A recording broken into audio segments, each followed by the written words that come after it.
Hey, this is Rich over at TVP Live with another quick tips tutorial brought to you by Adobe Photoshop Elements Tutorials Group. And let's jump right in. Today's poster wanted to Photoshop one of these women with her niece, pregnant niece, here.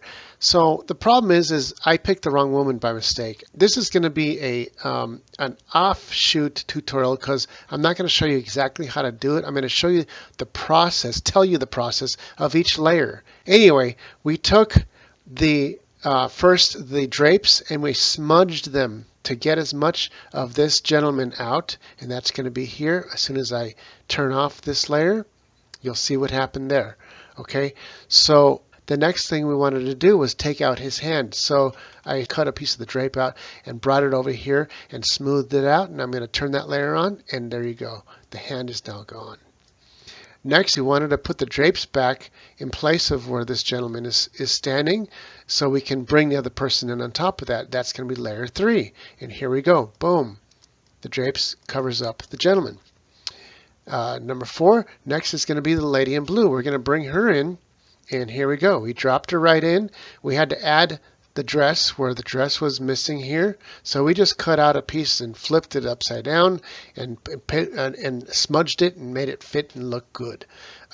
Next, we're going to bring her hand back over here where we took the other person's hand off, and we'll turn that layer on. Boom. So her hand is back. Now we're going to talk about the shadows because it looks like it's just a photo on top of the other photo. Why? Because there's no shadows.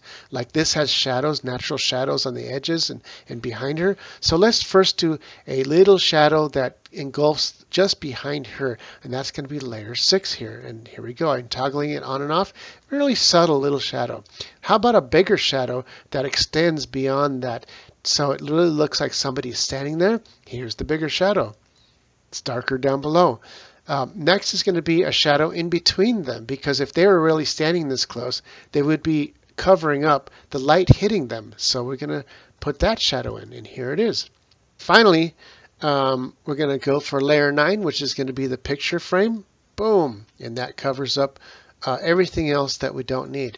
What's missing with the picture frame is a little bit of shadow between the frame and the picture. So we just add that, which adds some depth to the whole thing. And finally, we lost our cake over here. See that? There was a cake over there. So we cut the cake and we brought it over closer so it'd be part of the picture. And that's it for this tutorial. This is Rich calling it quits, saying over and out.